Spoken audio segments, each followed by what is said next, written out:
Hi guys, welcome to episode 22. I hope it's 22. We just discussed this a minute ago. Welcome back to Normalising Life podcast with me and Adam. How are you? I'm good, mate. I'm good. How are you doing? You may get some background noise today. There's Alice is in the background. She's doing some drawing and stuff. I could never do the podcast when I told whenever Helena lived here, I always told Helena to go into the kitchen instead. Yeah. Made her stay in the kitchen while I was doing the podcast. It sounds so mean, like, but she was more than happy to help me out. Like, fair fucks to her. No, I know. Well, I've literally taken over Alice's bedroom. Like, I'll insert a picture of my setup right now. But basically, we've got a table without legs that I've put on a bed, and then I've got my laptop and the mixing desk on there with my phone on a tripod, so it is not an ideal setup right now. You look like a lockdown DJ. Yeah, I know. You know, like all the DJs were sharing like videos and doing like with my mixing on their bedrooms. Is this a mandala? Is that what it's called in the background? Yeah, that's a mandala. It looks like my arm. Yeah. There we go. My new backdrop. Yeah, you look like a hipster sort of hippie stoner girl. I'm actually not in Leeds anymore. I'm in Bali, so. What's going on this week? Not much, mate. It's been crazy. I've been crying a little bit at my crypto portfolio, and don't even chat to me. Don't even chat to me. Like Elon Musk, I used to really like him, but now he can just go die in a Chickpea fire. Because I'm absolutely done with him. Like, I know. One tweet, not even one tweet, one press release, wasn't it? One person can't manipulate something so much. It's just fucking not fair. Yeah, well, it's just caused big whales the big whales of people that hold a lot of massive amounts of the currencies to start ditching them, and it may have brought on the end of the bull cycle in crypto. I don't know. People are saying I hope not, because maybe September, and everyone's saying there's going to be another dip and another dip. So it's dipped recently, and then whenever it dipped, I was like, "Fuck it, it's dipped. It's the chance to buy." And I sold a stock at a big loss. Like, I was in a 30% loss, and I was like, "I'll make it back in crypto," and it's went down fucking 40% since then. So I was like, "Fuck's sake!" And I just think, but I'm gonna have to keep on putting in it. I'm too deep in now. Where if it goes down, I'm just gonna have to keep on putting more money in and more money in until it starts to go up again. It's just one of those things. The thing is, it's just going to prolong my savings. It will go up though. Like, even if it's like 3 years, it will go up. What my friend said to me, right? So, Elon Musk still owns. Do you remember when he bought it? He bought it at like 40,000 or 35,000. When he bought into it, so he actually owns like millions and millions and millions of pounds worth of Bitcoin still. So he can't let it go down that much. Like, he'll lose way too much. So. That's what I'm holding on to for dear life. Yeah, I understand why he's done it. Like, it makes complete sense, because Tesla is a company that's all about sustainable energy and stuff, and because it gets harder and harder to start mining the bitcoins, it takes more and more energy to mine them. So now that there's a lot more people trying to mine them, the process is going a lot quicker. So now it's a matter of fact is that people are spending more energy to do it, and then every time that a transaction gets made, they need to figure out a breakdown the blockchain of some form as well, which then takes more energy. And this is why Ethereum's so crap in some cases, because it costs so much, because there's so much energy being used to break down the blockchain and stuff. Yeah. And I'm not claiming to know a shitload about this. I may be butchering it a little bit, but it's around a lot of it. Costs a lot of money for Bitcoin to be used at the minute, and they need to find a more sustainable way. And then when that happens, then companies like Tesla and stuff that are all about sustainable energy will be all over it. But obviously for now it's a tough one.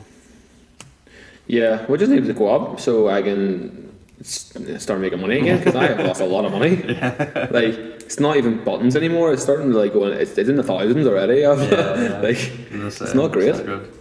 But yeah, it's one of them that is like, if you get emotional, it's when you start losing, and it's hard not to. This is what happened last time. Remember, it was on the podcast. We actually talking about it, like back in, I would say November, December. We were talking about it, and I was like, nope, not doing crypto. I lost too much on it before, because the exact same fucking thing happened 2 years ago. Whenever Bitcoin peaked, and I was like, fuck, I'm gonna buy. I'll get into the Bitcoin because it's going to the moon. Mm-hmm. And then I bought it, and then it fucking all went to shit, and I lost 1,400 quid. Yeah. And then I said to myself, never doing it again, never going to invest in crypto. What do the same fucking thing. I'm still up money in it. I haven't lost any money on it yet, but it's because when I got into it, but I'm down to close to where I started. But yeah. I'm still up. I haven't lost money yet. Oh well, speak for yourself. I am all that. And rub it in a little bit more. Yeah. Like, I am down probably in the thousands, definitely. I'm down about from my initial investments. No, from my initial investment. I mean. Oh, right. No, I'm Not down. great. From where it was before, I'm down about £1,000. Oh no, all in like 3 grand. Not great. Not great. But here, it's going to go back. We've got utmost faith in Bitcoin. It's the future. Fuck my life. Don't get emotional, mate. Don't get emotional. No, I'm not emotionally attached to it. It's only my savings that I was going to use to like build a future with. Smart investing. I'm opening up a group chat for investing tips. Just hit me up. My page. Just email me on Instagram and I'll add you to it. It's called How to Lose Your Money with Rob McFall. It's got a total of 1 member at the minute, and he's doing really well. Yeah, become one of the gurus just to get £20 a month to be in my Telegram chat. Yeah. How to lose money in 90 days. Just do exactly what I do. Or if you want to make money, do the opposite. No, I was doing so well as well. It gave me full self-esteem because like last year I invested in the cruise ships and I made a fucking dime at it. Like I made over $1,000 on cruise ships, like investing at the right time, and I was like, fuck me. I felt like Warren Buffett and like I am gonna make money here, money fast. And then Christmas, just I don't know what happened. I think the new year hit and it was like, this is the year that Rob doesn't make money. I had a really good year this like with it from from November last year until January. I went up like 50% in that total of the portfolio, and then January to March I think I doubled like 100% up on my portfolio, and then with like some lucky like crypto stuff, and then now I'm back at about even now. Yeah, you can't count all the ones that goes up. You have to count the overall, which is not great. Yeah. But we will not talk about this because I will probably just end the podcast and start crying. We'll stay positive. Don't get emotional. Yeah. We'll stay positive. We'll go on to what's in the news because there's a massive fucking headline just hit. I guess you could put in my group chat, and then it's all over the British news as well about there was a cable car. So a cable car on the mountain beside the lake that I used to live on. Like, well, still only like 20 minutes away, but so the cable car. Have you ever been in a cable car or I've been on one, like, but like this thing goes up hella high, like the top of the mountain, and it just came off the wires and hit the dirt and killed 14 people. But this is the same cable car that I brought my family over, and we were all in this last year. I just sent them a picture of it today, my family, and says, "Remember this cable car?" And sent them a picture of them in the cable car. I was like, "Yeah, it just killed 14 people." Fuck. Absolutely crazy. Like, I'll send you the news article so you can put it on the thing. Yeah, it's crazy. I would put the fear in you getting on one of them again. Like, no, definitely. They're scary enough for some people. I remember, who was it went up with me? I can't remember, but she was actually shit scared of it going up. I think it was my niece. She was really, really scared of going up the thing, but that would make you even more scared. Crazy. It is, but, yeah, that's in the news. And bad news. Any good news, Adam? Like, because this is it's a bit depressing here. I know. I don't know. Well, weather's shit in England. Apart from I've been smashing some PBs in the gym, but that's about it. Oh, you have been. You've been performing quite well, haven't you? Yeah. You must have a really good coach. I know. Guy knows what he's talking about a little bit. Have you lost weight? I hadn't weighed myself in a little bit, and last time I weighed myself, I was like it was an evening, and I don't trust myself when I weigh myself in the evening. I need to wait like first thing on the morning. I think you have lost weight. I think I've definitely looked leaner, but I know it takes time to put muscle on. I'm not an idiot, but it's like I do feel like it's almost that muscle memory style thing coming back into play a little bit. Of like my body knows what definitely. It's starting to do, and it's just getting back into the flow. And it's all the easy fat coming off at the minute. Yeah. How the fuck can you be a vegan and not be lean? I don't understand. How do you get your calories in? I just eat a lot. I eat a lot of food, a lot of pasta. Yeah, I suppose pasta is just, but pasta makes you run faster. Yeah. No, I that is one thing that I think a lot of vegans do, and a lot of people that eat vegan do, is they eat like a normal amount of food, Yeah. And it's like if you're training like that, like what I am at the minute, when I'm doing 5 intense workouts a week, and then climbing on top of it, my hands are in bits. My forearms are killing me, by the way, for that. But yeah, when you're doing stuff like that, you need to think of food as fuel, not as just food. And you need, if you don't, that's when people start getting injuries and start being because it is harder to get certain. It's only hard to get certain like proteins and stuff in because they're not readily available, and that's getting a lot better. It's because obviously we live in a society that's supplements and stuff. Primarily made on eating meat and stuff. But to be honest, I might have like 2 or 3 protein shakes a week. I don't really have that many protein shakes. I just make sure that I'm getting in just a fuckload of chickpeas. Yeah, well, chickpeas, Admani beans, lentils, and tofu, and like then obviously there's some. You couldn't be hitting over 180 grams, though, could you? I reckon I'm around 160. Which isn't ideal for maximum protein synthesis, would it be? I think there's a lot to be said about the quality of proteins that you're getting. Than like if you think it's better quality in vegetables. Yeah, because if anything, animals eat the vegetables and eat the grains and whatnot, to then it metabolize it into their muscle, and then you eat the muscle. So I get it direct from the source. So if anything, I would say that the quality that I'd be getting is slightly better. But the protein comes from the muscle, does it not? No. No, they eat the plants. That's where they're getting their initial protein from. Do they not produce some form?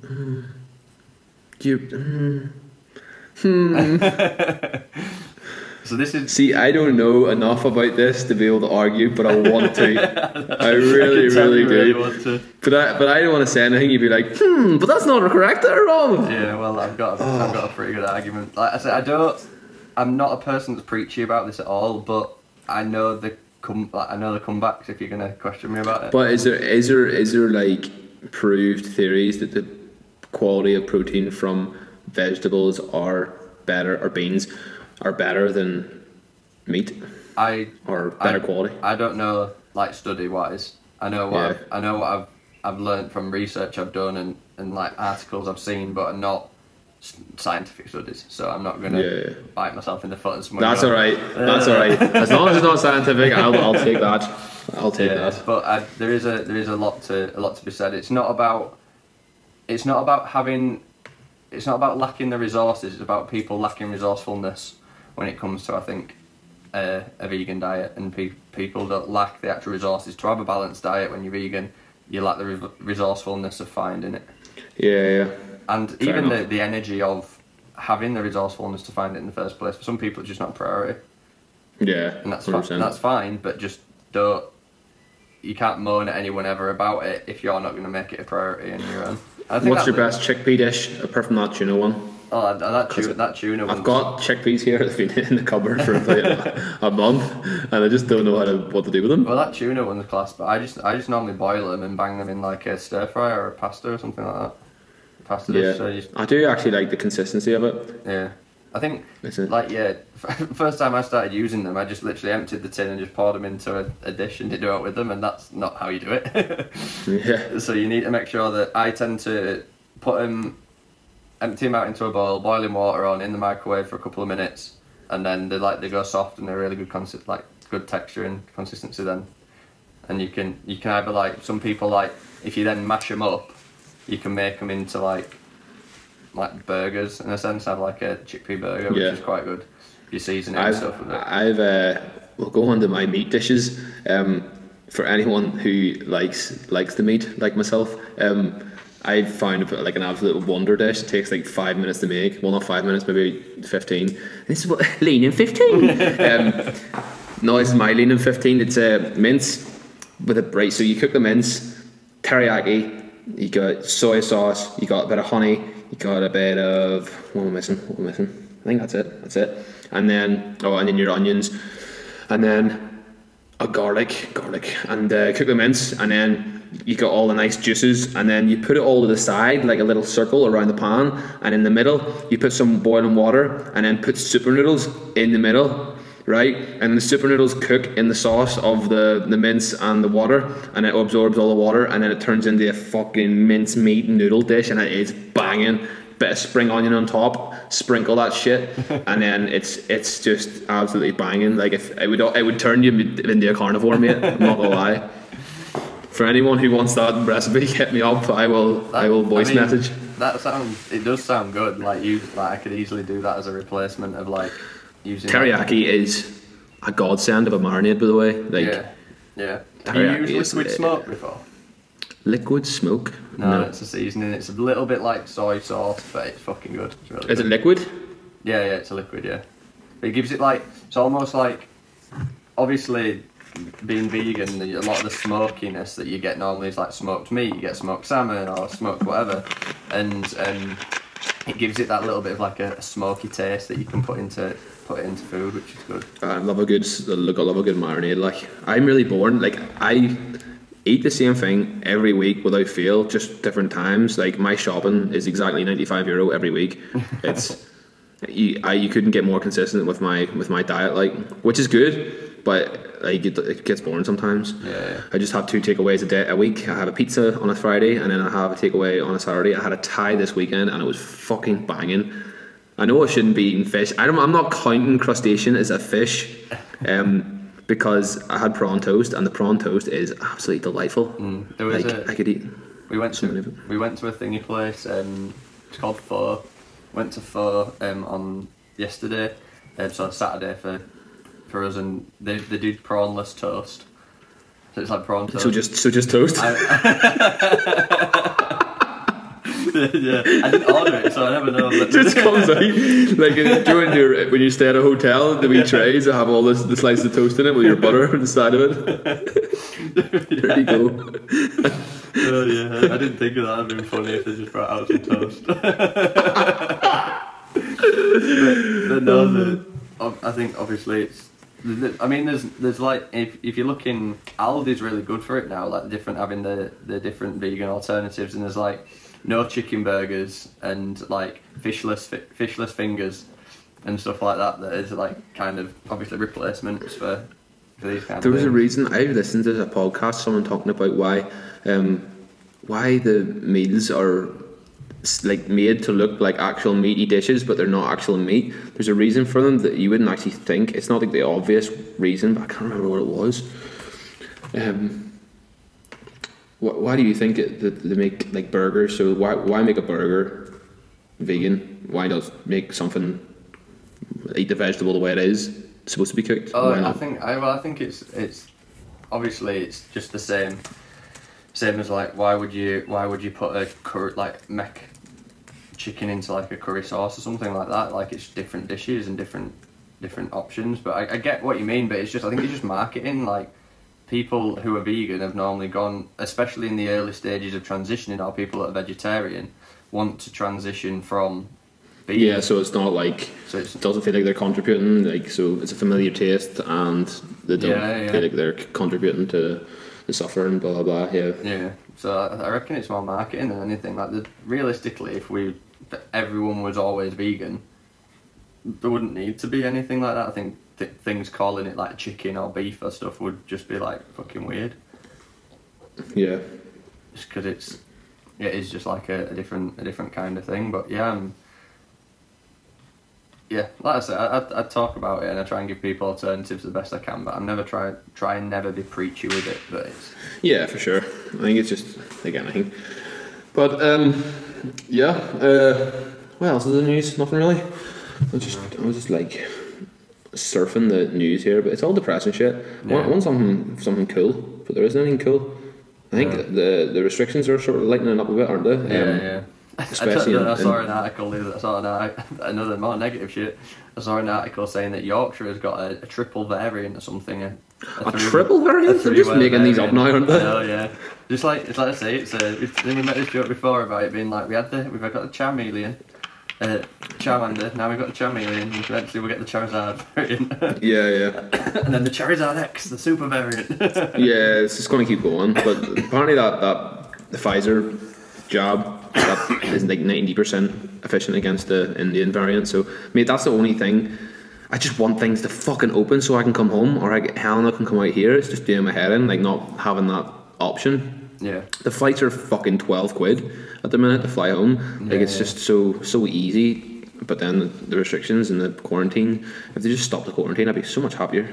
Yeah, didn't you say they've got a date for that though? Well, no, it's all a lot to do with that green list, or the green light, or what's it called? Traffic light, I think it's called, they're calling it. The traffic light system, so who's in the green? I think it's only Portugal on the green at the minute, so everyone's fucking booking their flights to Portugal, but Italy's not on the list yet, unfortunately. But here, are you going to get your vaccination? Well, I'm not gonna kind of like go out of my way to get it. I'm not rushing to get it, but if it meant that I needed to get it to travel and I had something where I was, I think it is, mate. Like for now, for us, if we had a vaccine and we were had 2 vaccines, we wouldn't have to do quarantines and we wouldn't have to buy tests. So if you fly, say if you were coming out to visit me in Italy, you would have to get a PCR to fly. But if you have a vaccine, you don't have to pay for your PCR. But I think PCRs will be a thing for ages, and they're fucking expensive too. They're £85 a pop. Yeah. So you have to get one before you fly, and then you have to get one on your way back as well. So that's £160 added to your trip, which is pants. I haven't really thought about it, but I guess that it's like you'd be able to ring up now, wouldn't you, and go like, oh, I want it, can I have it, kind of thing. I mean, especially with you just do it online now. Yeah. I didn't even just go online. So, I think it'd be worth doing it because you're not going to get the second one until Helena got hers booked on the 28th. And then she's not going to get her second one until the August. So that's a long time away. So you can't actually get that on your passport until you do both. So probably better getting it sooner rather than later. I'll have a look at that then. Yeah. And then fuck you, all you anti-vaxxers. I want to travel. Yeah, I know. Spend a fortune. If it means that I can travel, then I'm like. Yeah, I've spent about easily £600 on tests alone these past 3 months. It's horrible. I mean, you've got an event coming up as well, haven't you? Yeah, so I'll have to get tests for that as well. That's why I'm not flying. Technically, I could fly home every 2 weeks, but it's just the tests. I'm having to pay £160 on top of all my flights and all my accommodation and stuff. It's just not feasible. So as soon as those tests fuck off, I don't have to. Yeah. No. I hope this, obviously the vaccine coming out is a big thing, and the more people that can get that, the better, really. Yeah. It wouldn't be that bad if the tests were humane. Them things are horrible. They are horrific. Yeah. Especially the ones over here. They literally they go into your brain. I don't know what the fuck they're testing for, but it's definitely not coronavirus. They're testing for brain cells or something. It goes right back there, and I don't know why they do it here rather than anywhere else. It's just unnecessary. And I saw I was putting in my story. I don't know if I said it on the podcast last week, did I? About walking in, and they just know you're a foreigner over here, and they just look at you I'm gonna fuck you up here. I'm gonna fucking rip your nose with this stick. You've no idea. I'm only supposed to go an inch, but I'm gonna go hella deep. I'm gonna skull fuck you here. They literally just, I don't know if they're racist or not. Holding the thing and just trying to get the fingers up there. Yeah. And then when they get it in, they get their hands like it's if they're making a fire and go and spin it. I ain't got many brain cells left. Don't take them as well. Starting a fire up there, a little friction, and then they take it out and just send you out the back door, and you just walk out like you're being raped, just violated. Yeah, it's horrible. Literally crying the whole way. You're walking down the street, everyone looking at you, you're bawling your eyes out because it's been stuck in your nose, like 5 inches. Yeah, not great. No, as soon as they're binned, I'm happy. I've only had one test.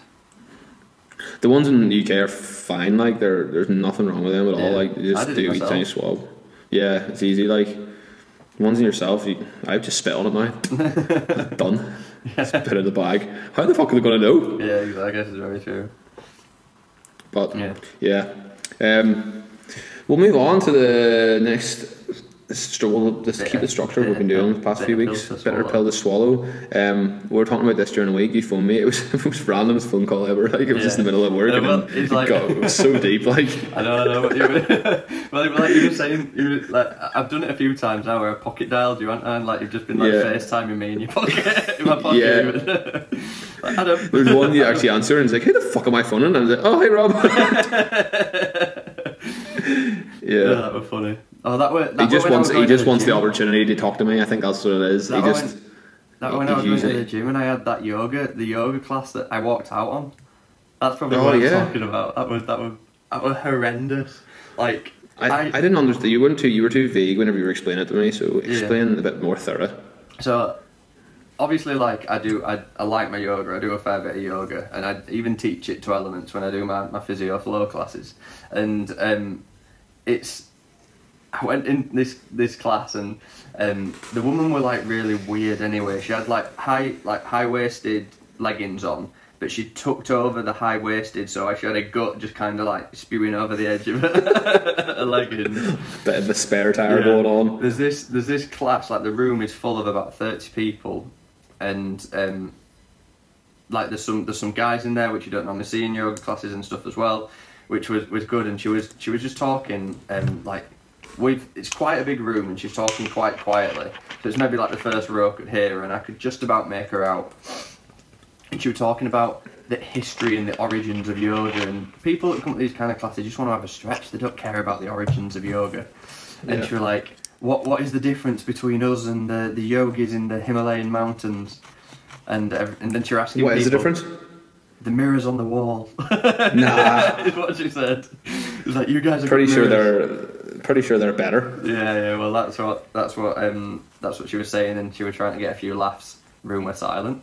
And then like, I'm sorry if you're listening on audio, but Rob can describe on what I'm doing, but she was just doing like this proper like almost belly dancing style movements for it. Like I was thinking, like I was getting right stop that, I'm getting turned on here. You gotta stop this. I was getting right into it because I thought it was just like a jokey little bit of like flowing into the warm up, and me and Alice are there just kind of messing about, joking around, doing all this kind of movement stuff. And then she started like doing all this kind of wrist movement things, and then I was doing it for so long my wrist started hurting. And literally about 10 minutes of her just doing this random thing, and I like after a couple of minutes I was just like, okay, right, I get this now, it's done, now we're warm. Then like 5 minutes went by, I'm like, what the hell is going on? And then like 6 or 7 minutes go by, and I'm like, Alice, I think I'm gonna leave. I think I'm just gonna get my mat and go. Like I'd rather just sit outside and do a stretch on my own than do this and do like my own practice. And it literally went on for about 10 minutes, and like literally got up, rolled my mat up, and walked out of the class because I was like, this is like. Did you show you anything in the way out? Like in Step Brothers, when he goes out of the room, he's like, "This wedding's horse shit." You could just walked out like, "This yoga's horse shit." I complained.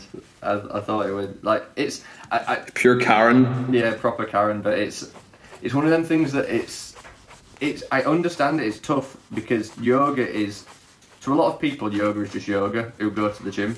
But there's a lot of different styles of yoga.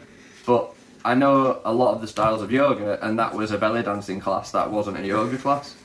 So if it was like a style that I don't necessarily like, then fair enough, but it wasn't even yoga. So, and I felt so sorry for some of the guys that were there that were like, you could tell a little bit more like introverted and didn't have the bollocks to kind of walk out of it and stuff. They just didn't want to be there. Point them off yoga for life. Speaking of belly dancers, I've actually got a good story about belly dancers. I'm looking forward to this one. Whenever I was travelling in Sri Lanka, me and my mate Stu, we both went there together for 2 weeks, travelling around the island. We tried to dot around the island as much as we can, and stayed somewhere, I can't remember what, I think it was a city, Colombo it could have been, in the city, and we're staying in this nice wee hotel and stuff. Went down the road, tried to find a bar because we wanted to get drunk, wanted to like maybe find a nightclub or something, so we went down. We're wearing shorts, so we tried to get in this nightclub. We couldn't get in because we were wearing shorts, and I was like, it's fucking like 30 degrees, you know what it is in? They're like, nah, you can't go in shorts. I was like, for fuck's sake. So end up asking around for a bar we can get in with shorts in, and we found one. It was quite late at night, like 12 maybe, and went into this bar, and it was fucking all these belly dancers on the stage, and we were like, fuck me, this is mad, it's cool, like, it's really cool. And we were the only white people in the whole place, so the white people usually means you have money, so they're all like trying to be friendly and stuff, and we thought they were really, really friendly. They were all coming up to us, like trying to grab our arms, trying to bring us to dance and stuff like that there. And like my mate Stu, like he's the typical man. Like, as soon as someone gives him attention, he's like, "Oh, do you want a drink? Do you want a drink?" And buying them all drinks, and then I was dancing on. I was pretending belly dancing on stage and all by myself. Only white guy on the whole stage, just fucking up all these girls like doing belly dancing, having the time of my life, sweating balls. And then I looked down, and it was in the seating area, and Stu was there with like a few girls, and was like standing around with drinks and all. And I was like, wait, something's not right here. Like, and I looked around, and like it's always like 4 or 5 girls around one guy, and I was just like, hold on a minute.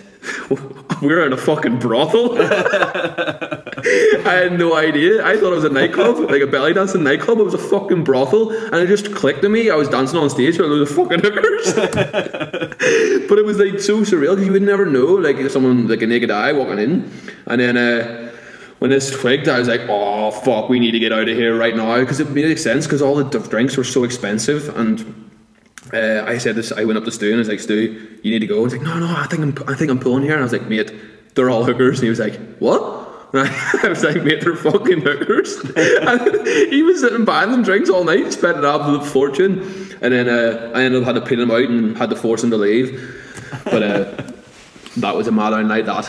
Yeah, I can imagine.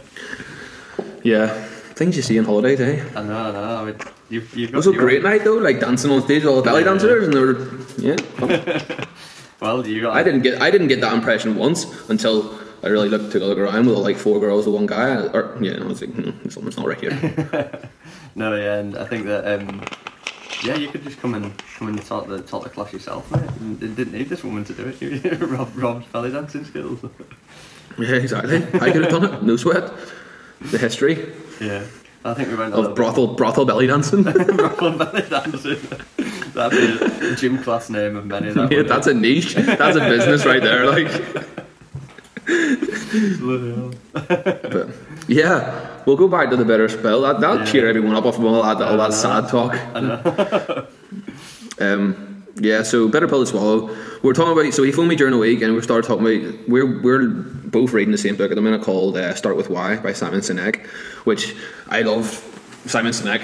It's quite a difficult book to start, but then once you get started, it's very, very informative, and they talk about the whole thing about whys and what's so important about them. But that was what you phoned me about, wasn't it? Yeah. So it's like when he talks about it, it's like the what, the how, and then the why are like your 3 stages of what you need in business. Or I kind of related it. You were talking about in business, but I related it more to kind of life in a sense of being that. Like, I think it's really important to in your business you have your why of your business, you have your reason, like your mission statement or your purpose as your business. But I think it's also important to have that as a person as well. And like, I think it's very, very hard to find. But I came across a saying of that if your why doesn't make you cry, it's not big enough. It's like it needs to be like emotionally deep into it, and it's tough. But it's like I've done the process of it. It's called there's this process that you do. It's called 7 levels deep, and it's like you almost ask yourself why. So the first question is always, why do you want to be successful? And then you come up with your answer, and then you go, but why do I want that? And you go like a level deeper, and then you go, well, why do you want that? And you get a level deeper, and then it turns out that you get like, you need to cut out all the bullshitty beauty pageant style answers that you get. It's like, I want world peace. It's like that's something you would say. To be fair. But it really gets like personal, and like when I've done the process, I've done it with one of my business partners, and it was like you get angry at like, no, it is that, and then they go, it's not fucking that, it's not, and you go, yeah, fine, it's fuck this, and then you just blurt it out from your head, and you just get like this emotional flood kind of thing of like, fuck yeah, that rip. That kind of thing. And like mine, even like thinking about it now, I get like a little bit emotional about it, but it's like my kind of why comes back to like I touched on elements of it before, but I've never got as deep into it. But my mum and dad are like the best mum and dad ever. They kind of give me anything I want. Like they're awesome, and it's obviously that's great to have parents like that, but there's elements of it that have been a bit of a hindrance when it's come to eating and relationship with foods, but that's not that's where I thought my why went, but it turned out it went the other way. That my dad struggled quite a lot with depression when he was a little bit younger, when I was like late, like 8, 9, 10 up to kind of teens, and he used to see like red or see black a lot, is what he used to say. He said he used to just go numb and see black, and some of the like tantrums and rages that he went on like at my mum and around me and my brother and stuff was fucking horrible. And he's like so forgiving about it. This is nothing. I think sometimes when people can say things like this, it sounds very negative around this family member, and my dad is fucking awesome. Like, I've got nothing bad to say about him. He was struggling, like he had an illness at this point when we were doing it. So, but he had this and this kind of depression and this anxiety that he had, and that caused him to go into these blind rages, where like it all spewed from like financial worries and credit card debt and different issues, and it's just something that I never want finances to be an issue to the point of where it causes me to do that around my future family. Like, I cannot deal. I can't even. That is got to be my deep why, is that my grandma, who passed away last year, had to pass away so my dad could inherit money to pay off the mortgage for the house. Yeah. And I can't let that happen to me. I don't want to watch my mum or dad have to die to pay for my mortgage on my house. Like, and that's why. So a lot of they say like your why shouldn't be financial, it shouldn't be materialistic, but mine's got deeper roots to why it is. Yeah. And why I am very driven to be successful financially is more than just because I want to earn loads of money and have a Lambo or something. I don't give a shit about that. But I want myself and then my family and then even their kids and to not have to deal with something that I've seen growing up there as well. So as you can probably tell, I get fucking emotional talking about it. But it's deep. Like it gets deep. But I think that you get to a point of where you have to keep. Like, I didn't come to that. I didn't think that my why would be based around the kids that I haven't even planned or even thought about or even gone down into the future. But when you really go deep into it, you start thinking like, fuck, like this is where it goes. These are the kind of things. People don't realise. Just doing things. There is a deep meaning why the people are doing that, but they just don't know. And you were saying that as soon as you know that why, everything has more purpose or has more reason to everything you do. Like if you don't want to do something, if you just think about that why, then it'll make you do it. Say if you wanted to stop drinking, just that's your fuel almost. That their why is your fuel of like why you need to do something. Which is powerful, very powerful. It's like you don't want to get up on the morning to go do a workout. It's like, is doing this workout going to make me more? It's going to make me a better person to achieve my end goal and to believe in my why. Yes. So why don't you just do it? And then you go back to your why and you think about it. The same when it's ideas about should I go out this weekend or should I spend time focusing on something that's going to make me successful? And you stop questioning. I found that it's been such a turning point for me, like learning it in the last, initially when I learned it was around, because I've done the exercise multiple times and it can change, and I think you find that you do go a little bit deeper into it, and that's where I'm at with it right now. But it's just such a powerful tool to drive you every single day, and when you even think about it, it's like, no, well and if I do this, that's not going to get me to where I need to be for that. And it is really, really, really powerful, and it's really positive. So I said to you, didn't I? I said when we do the day, we talk about it on the podcast, and I was like, you have a think about what yours is. So have you had much of a think about it? Yeah, but it's hard. Like I always try to like run away from it a bit. Like I try to like go deep, but you can never really go as deep as what. And then when you hear other people's, you're like, you try to relate to that as well. So whenever you said about yours, I related mine quite a lot to my dad as well because of that. And then now it's sort of all obscured.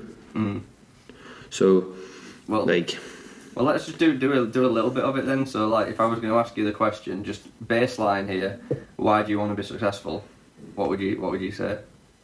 Just to live like a good life. Yeah, like probably better than average life.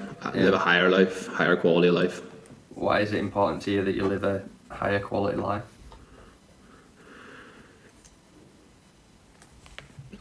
I think it comes down to like what people have doubted me in the past. Like, think if someone like, yeah, fuck me. Yeah, to prove people who doubted me wrong, I would say. Why is it important to you that you prove these people wrong? Maybe because I'm competitive that way. I think that's a beauty pageant answer. That is a pretty pageant answer. Competitive. Why? I don't even know. Like, you're at the point now, mate, where this is the point in the process of where you start using your heart more than your head. Yeah. What was my last point again? So why are you trying to prove these people wrong? Fuck, it's such a weird question. I don't know. I don't know how to answer it. Why am I trying to prove them wrong? To maybe prove to myself because I can do it as well. Okay, so why is it important to prove to yourself that you can do it? To be more independent. I think this kind of leads towards. I don't want to put words in your mouth with it, but it's like leading towards proving somebody. Yeah, proving to somebody. Yeah. Like did okay, right. So my dad, whenever I was 20, I always told him that I'd earn like more than him whenever I'm 22 or something. I can't remember what it was. And I always had these financial goals. Like when I was 20, I wanted a BMW, and I did it. And then when I was 20, my dad would always he always drilled it into me to say like the quality, the value for money. Like the value for money is everything. So he made me pay for my energy drinks from school. Like if I was going to football, he would give me my pocket money, £10 a week, and he would let me get anything from that. He would never buy me things. He would always make me pay for it myself, that way. And then I think it came from that, and then after that, it got a bit aggro in the fact where I was like, all right, well, I'm going to earn enough money where I can buy these things myself, and the value of money won't be an object, so I won't have to value money as much if I have the money there. And then, fucking hell, this is deep. Yeah, you get you, don't it? When you get really truly to it, you can tell it's. And then whenever I did do that, I earned more than my dad. Whenever I was 21, went to Saudi, and then I was earning more than what my dad was earning, and then I started, whenever I went to, I was telling you, when I was going to Dubai, I spent money so much, because I had money and I never had the money. The value of money wasn't an object anymore, and I think that's why I did that, why I got so materialistic, because I didn't have the chance to when I was a kid, because I had to buy all the stuff for that £10 when I was younger. You know what I mean? But I think that's probably where it stems from. Yeah. Yeah, I mean that I can tell that you get emotional about that. Yeah, it's sort of making I'm shaking like a fucking leaf. I think there is another level there, but I don't want to push you too much on it right now. I don't think. What do you think it is? I don't know what it is. I don't know enough about just your past. Just another deeper level. But I just think you've maybe got one or two more there. But it's like I say, it's around 7 is what they say. If you can get to around, I think mine's about my 8th. I thought I had my 7. But I went that level deeper, and it was because my last level was about I never wanted to watch a family member die to have to pay off my mortgage. Yeah. But then why do you not want that? And then I went that little bit deeper because of that. So I guess the question would be then, why do you feel like you need to why do you feel like you need to prove to your dad that kind of thing? Be thinking about that extra level of it, but again. The first time you're experiencing it, mate, it's very tough, and you can get fucking really deep with it. So it's tough. But you say you've got that idea in your mind now, and it may come to you one day. Like when mine came to me, I wasn't on the 8th level. I wasn't doing this exercise. I was working. Well, I'm having a meeting with the other Adams in my business, and we're having a bit of a disagreement. So we're a bit heated anyway. And in the moment, it wasn't like an argument, but just a bit of a disagreement. And they were talking about, oh, why do you want to do do this, and why do you want this, and why do you need that with it? Why do you think we need this kind of thing? And I just kind of went in, and it just happened. It just came out, and I'm like, fuck, like that. I got so emotional in the moment. Like, I had to go out of the room, and I'm like, fuck, you know. But it's tough. Yeah, fair. Like, I've always sort of like pretty brick wall that way in terms of like emotional things, but like whenever I was even just doing that there now, I was like, fuck, it's cutting like. Yeah. But that again, you get into this point, because I can tell in your voice, I can feel the emotion through it in your voice, and it's that level there of where you relate to that emotion now, because that's painful, going back to that emotion. Like you feel it, it gets painful. So when you think about that and you relate that to like a driving purpose, it's fucking powerful. It really is. Yeah, 100%. And it's so, I think it's so good to know, because like you said, you verbalise it a bit now. I reckon you're not. I don't think you're right there, but you're fucking close. Yeah, definitely. Definitely food for thought though. Like, thinking to myself. Yeah. Mad that.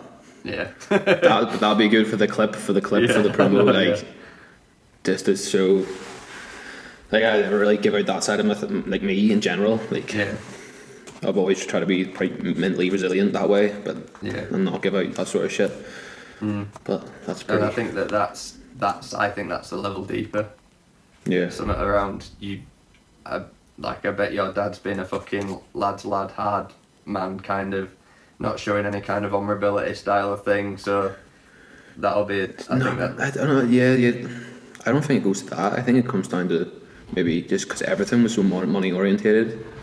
Like whenever I was a kid, just everything just so scripted and like money this, money that. Like you can't have that sweet because it's like 10p dearer than the other sweet and shit like that there. Yeah, I reckon it has something to do with that, but I'll have to think about it, like, because you can't just like come off with it. It's like deep thought. It's a process, mate. It's a process, definitely. But you've definitely got a good foundation there to build on. But yeah, it's fucking tough, mate. It's a tough one to deal with. Right, where do we go from there? Let's go. Let's put something in the bin. Let's put that fucking questionnaire in the bin. Fuck. Emotions in the bin. What have I got wrote down here? Living in the same week in, week out. So yeah, you went rock climbing this week, and it's not really one you put in the bin. It's just the whole idea of living the same life day in, day out, every day, not trying new things. Like you said, you had a saying there before, you were saying to me before, that Alice said is like about first times. What was it you said? Yeah. So it's like that. The reason why people, when they feel like they're getting older, that the life starts to speed up.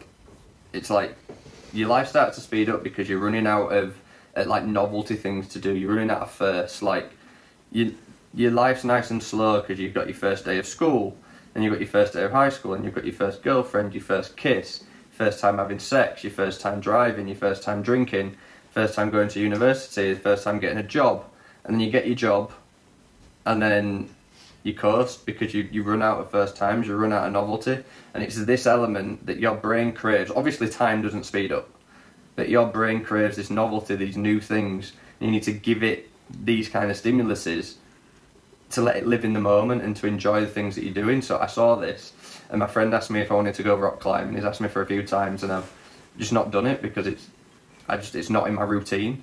And it's like I stepped outside my comfort zone, because we all know outside your comfort zone is your growth zone. I tried something new, and I think at least once a month, if not once a week. I think once a week might be a bit ambitious, but once a month I'm going to try something completely new. And I think I'm going to keep it as a little bit of a rule and a goal for myself, because like if we're not growing, we're dying as people, and it's just such a. I think the idea of this is such a positive thing. Of like just. But doing things for the first time, does that mean you're quitting things as well at the same time? If you start something, I couldn't do that personally, because as soon as I start something, I'm like, I'm in. Like, if I started rock climbing, I'm climbing up fucking Everest after, like, at the end, like. That's my problem. So if I started something new every month, I'd be fucking. I'd be all sorts. I'd be the mountaineer, fucking CrossFitter, cricketer. Yeah, well, I think that's it. And I mean, it's having a little bit of that self-control about it. It's because I went climbing, I absolutely loved it, and I think I'm going to keep it into like going once a fortnight maybe, because I did enjoy it. But obviously, there's going to be certain elements you'll try them and you might not enjoy it. Like one thing that's really big for me is I want to try public speaking, and I want to do like motivational speaking, hopefully potentially at some point. And I'm looking at me and a few of the other guys, my guys in A Game, and a guy called Warren that we know are putting on. We're going to look to put on an event in a couple of weeks of like getting some ex-athletes and stuff talking about mental health and sharing their stories and stuff. And it should be awesome. Warren's got a nice voice as well. Like. Yeah, he's a good guy, Warren, and we're going to look to put on this event, and it's going to be awesome. Back to what you said about starting these new things, right? So this is where I sort of disagree in a way, because for me, you said, right, CrossFit, I want to compete. I want to compete in a CrossFit, right? So surely taking on other things, starting some other things that are new, is that not going to bring that goal further away, or push that goal further away of the first thing you started? You know what I mean? Yeah, well, I think I think you're right in the sense of if I started to take something new on and keep doing something new, but then eventually it's not new. So it'd be like a slot of like once a month, one Saturday or Sunday, once a month, I'm going to put in a diary, do something new, kind of idea, and that's in your routine. Then it's not do something new and keep going at it. I think it's just coincidental that it's like I've done this climbing. My friend that I went with were like, oh, you just come every so often, and I was like, well, my goal right now, physical goal, is around CrossFit and wanting to compete eventually. So doing something like climbing where it's a full body exercise, I'm using my mobility, I'm using my grip strength and everything. It's like this is actually works quite well with it. But then, say if I did something like bungee jumping, I won't be like, oh, I'm going to go bungee jumping every week now, because it's doesn't have the crossover, it doesn't have the passover to where the goal aligns. So I think it's more about giving yourself that novelty and that stimulus that you need of doing something new, and then looking at something else. And it doesn't have to be hobby oriented anyway. Like it's just starting something new. You could go to a cooking class or something like that. There, like go a dancing class, whatever. Yeah, just something that's a bit out of your comfort zone. But you never know, you might fucking love it. It might be your new thing. But if you stay in your same 9 to 5, go to the gym, do my bro split, eat the same meals, then I had an idea for like an Instagram series or a YouTube series for hybrid, was for me and John to start to like go into other sports, because obviously we want to branch out to all sports. So like maybe because we know Stevie Ward obviously, and maybe go for a sparring session with Stevie Ward, or training session with Stevie Ward, go into different disciplines. So boxing, maybe go to gymnastics, maybe go to a parkour class, something like that there, and like film it, like a series of doing different things. I thought it'd be really cool, like just to like it'd be funny, they make it it'd be a good viewing for good content. Definitely. For hybrid. Yeah, definitely. I mean, that's something that I wanted to do with Luke when I did YouTube with him a while back. It was the same idea of wanting to just be two lads just taking on loads of different sports and loads of different challenges and stuff. But I think you and Rob have got a really good energy for YouTube. You just have to pull you and John, sorry, you've got the really good energy for YouTube. You just need to get the sticks out your ass when you're on camera for a little bit. Yeah, well, there's a podcast coming out next week that we filmed in the van. So Burpees and Banter podcast, I'll have to send you. But we done a podcast, but we spilled the beans on pretty much a load of things about hybrid and stuff, and our journey so far. But that's a good listen. Like, we really did. Yeah. I think it's good. Me and John like really bounce off each other. That's why like we find it hard to do the Instagram stuff, like putting our face on the brand, putting our personality behind it, because our personalities aren't the same until we're with each other. Like when we're with each other, like it enhances everything. But when we're individually, we can't really bounce off each other, and when it's not the same, it's like it's like Ant and Dec, with like Ant without Dec. It's just like Ant. Yeah, Uncle. I think it's that element of the fact when you look at what am I trying to say here? When you your first piece of art is always going to be shit. Your first YouTube video is always going to be shit. The first time you speak on the camera, it's always going to be shit. It's just getting over the fact that your first time and your first 20 times is going to be shit. The whole fact that I love about hybrid is the fact that the hybrid mentality, I love the fact about that. I love you guys are now trying to put yourselves behind the brand, but your brand is still a baby. So you guys growing with it is part of the passion that I love behind it. That's got to be the driving force of you. And I know that you're like a perfectionist, and all your branding and all the look and the like how clean the actual branding and everything is perfect. But people buy from people at the end of the day. And I think that's why certain YouTubers that then launch clothing brands and stuff do so well, because they've already bought into the person. So if you can get people to buy into you, which I think events will be classed for, and I think that different things like that will be classed for, that's why you'll do well with it, because it's people buy from people at the end of the day, and people need to believe in the growth of not only the business but you as a person. And definitely. No, I totally agree with that. It's just it's just getting out of your comfort zone, like you said. Exactly. That's it. And the big thing for me is that when me and Alice have just applied for a flat, spoiler alert for everyone, but that's why I'm like here today, somewhere else last week, there's somewhere different the week before. And if we get this flat, then I'm going to start doing YouTube again. And I believe that when you type in vegan CrossFit into YouTube, I'm the third video already from when I did a challenge of a full day of eating vegan CrossFit, and then the first 3 videos are James Newbury. Yeah. And then I'm the fourth I don't know any other vegan CrossFitters. I know some low level ones, obviously, like just me. but like similar levels. You live in London. I know a few to do it, but they wouldn't YouTube or anything like that there. But I'm sure they would like the tips and tricks on how to like maximize performance as a vegan, because it'd be very, very hard in CrossFit. Yeah, exactly, and that's something I want to do. I want to be able to share and show that what I am doing, what I am eating, kind of different recipes and stuff. And I think I'll get Alice involved. Her cooking's great, and it'd be really good to just do, and hopefully, like I say, my idea is I want to inspire people to go vegan. I don't want to convince them to go vegan.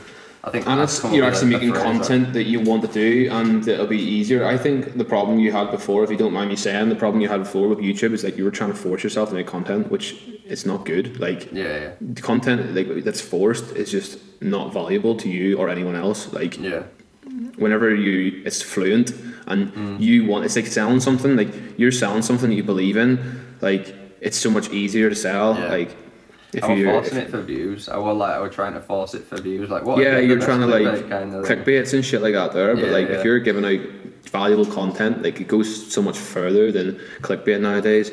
Like even now, like how many times in the past have you said about me about the podcast, like what should we name it, and then the name comes out and I'm like, that's just pure clickbait, Adam, and you're like, yeah, I suppose.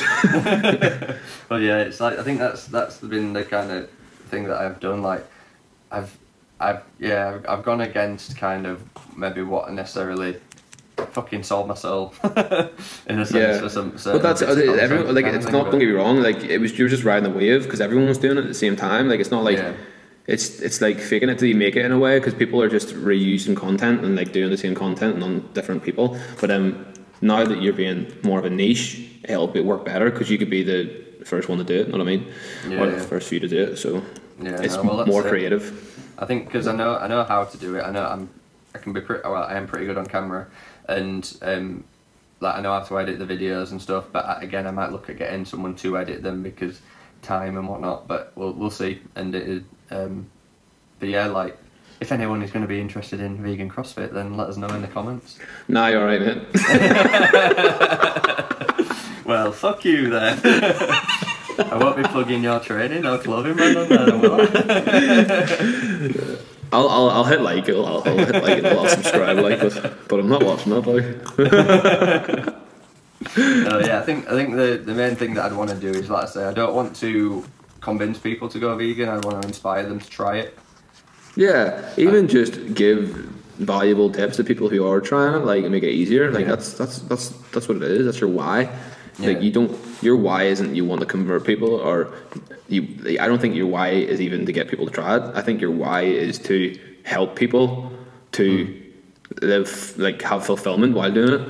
Yeah, that's more your why. So if you just focus on that rather than trying to get people to try it, I think it'll do the same thing. Yeah, exactly. Well, that's what I mean. Is like because I feel like trying to get people to try it is trying to convince them, and I don't like that.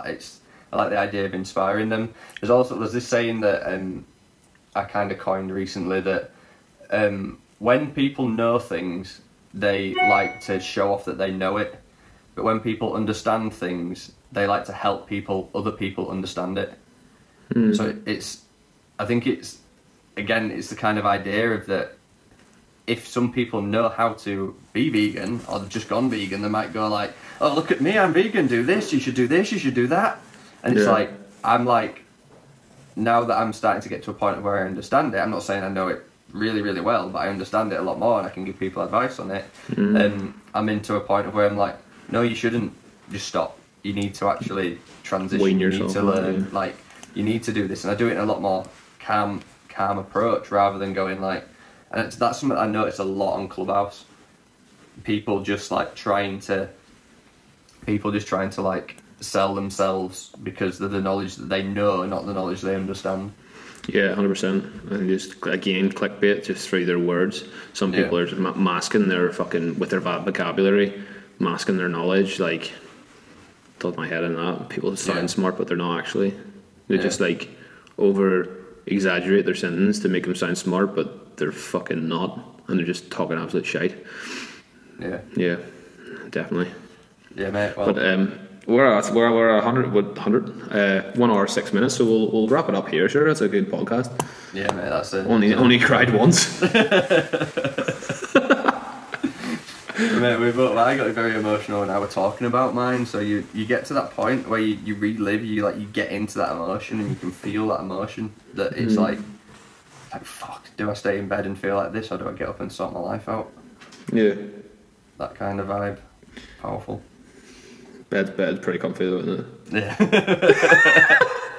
The snooze button is the failure button. Yeah, the snooze button that gets nailed. Thank you for listening to Normalising Life podcast with me and Adam. The sponsors are Hybrid Academy. That I'm not even wearing a t-shirt, neither to you, so I've got the socks on. We're letting them down a wee bit. Oh yeah, there we go. Plug. Loads coming next week. Big things coming next month's going to be a massive month for Hybrid. NL10 on the website for discount if you want it.